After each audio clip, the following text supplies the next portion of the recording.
Bonjour à tous. Aujourd'hui, on va voir comment réussir un mémoire de VAE, c'est-à-dire un mémoire de validation de l'expérience. Donc, le mémoire de VAE suppose le respect de différents cahiers des charges. Donc, ça peut être un livret 2 ou ça peut être un mémoire plus ouvert. Ça peut être un mémoire qui peut répondre à une problématique académique pendant la rédaction pendant laquelle vous serez amené à faire un parallèle avec votre parcours et votre cursus.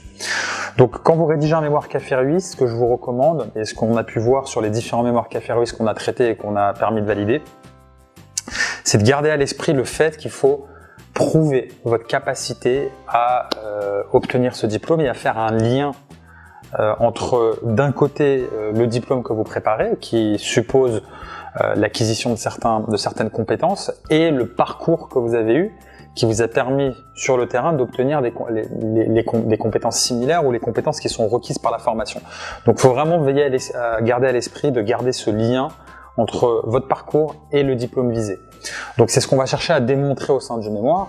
Donc un livret 2 va être beaucoup plus descriptif sur votre parcours, sur ce que vous avez fait, alors qu'un mémoire de VAE qui va répondre à une problématique académique, qui peut être une problématique marketing, une problématique de recherche ou autre, va mettre en avant, va faire le parallèle entre d'un côté la connaissance sur le sujet et d'un autre ce que vous avez fait sur le terrain. Donc dans tous les cas de figure, il faut vraiment faire ressortir ce que vous avez fait et ce qui est de plus pertinent, le plus lié avec les compétences requises dans le cadre du diplôme. Et c'est ce que vous allez devoir vendre en quelque sorte au jury et montrer à quel point ce que vous avez fait, ça vous a permis d'acquérir ces compétences, moins d'un point de vue théorique à l'université et plus sur le terrain, d'un point de vue empirique, d'un point de vue pratique. Donc c'est ce qu'il faut vraiment garder à l'esprit, c'est apporter cette preuve. Cette preuve, vous allez l'apporter à travers la description de certaines tâches, ce que vous en avez retiré, ce que vous avez apporté au sein de l'entreprise,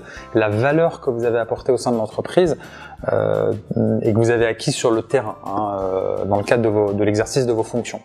Voilà, j'espère que cette vidéo va vous aider à réussir la rédaction de votre mémoire Café Ruiz et à répondre de la meilleure manière possible aux attentes du jury par rapport à ce type de mémoire. Je vous souhaite bon courage dans le cadre de la rédaction de votre mémoire de validation des acquis de l'expérience.